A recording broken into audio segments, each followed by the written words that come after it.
بسم اللہ الرحمن الرحیم۔ السلام علیکم دوستو، آج ہم بات کریں گے کہ عدالت میں جو ہم تقسیم کا دعویٰ جات کرتے ہیں وہ دو طرح کے ہوتے ہیں۔ ایک ایسا دعویٰ جو زرعی زمین کے متعلق ایک ہوتا ہے اور ایک سکنی ریزیڈنشل زمین کے متعلق ہوتا ہے۔ پارٹیشن کے دعوے میں سوٹ میں صرف وہ فریق شامل ہوتے ہیں جنہوں نے اب پہلے ہی جائیداد میں اپنا حق ملکیت قائم کر رکھا ہوتا ہے اور جائیداد میں ان کے مختلف قسم کے حصے ہوتے ہیں۔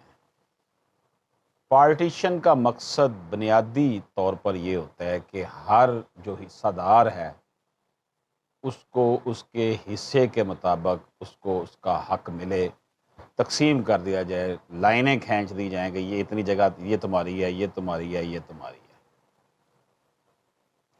عدالت کی ذمہ داری یہ دیکھنا ہے کہ کوئی بھی شخص، کوئی بھی حصہ دار جو ہے اپنے قانونی حق سے محروم نہ رہے۔ پارٹیشن ایکٹ 1893 میں عدالت کو کچھ حقائق کا پتہ لگانے کے لیے مقامی کمیشن مقرر کرنے کا اختیار دیا گیا تھا۔ اس مقامی کمیشن کو انڈر آرڈر 26 رول 1 CPC مقرر کیا جاتا تھا۔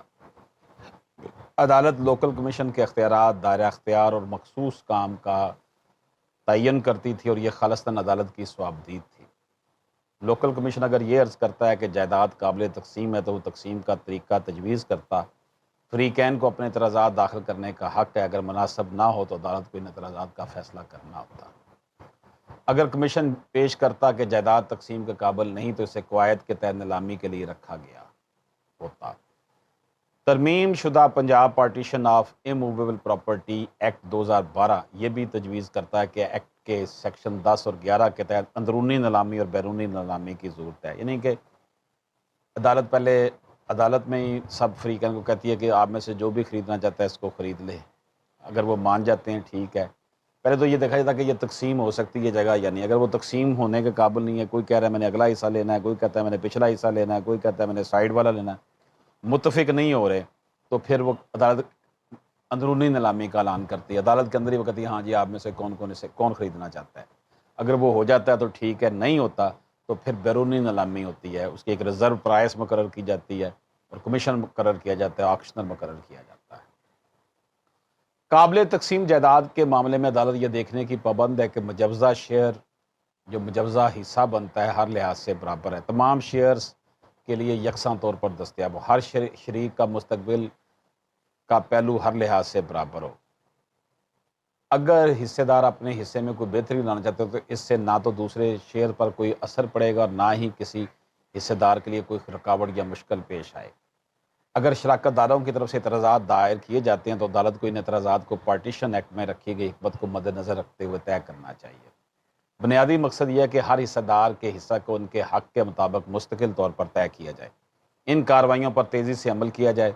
ترمیم شدہ پارٹیشن ایکٹ 2012 میں ریفری کی تقرری سے متعلق ترمیم کو شامل کرتے ہوئے عدالت کی صوابدید کو کم کیا گیا ہے۔ اب یہ سکنی زمین کے متعلق ہے، ریزیڈینشل یا کمرشل زمین کے متعلق ہے، تو ایگریکلچر لینڈ ہے نا، وہ ریونیو کورٹ اس کو تقسیم کرتی ہے، تحصیلدار کی عدالت اسے تقسیم کرتی ہے۔ دوستو، یہ ہم نے کچھ بات کی کہ سول سوٹ جو پارٹیشن کے لیے دائر کیے جاتے ہیں ان کا کیا جو ہے وہ عمل دخل ہوتا ہے اور کس طریقے سے وہ کام کرتے ہیں۔ اجازت دیجیے، اللہ حافظ۔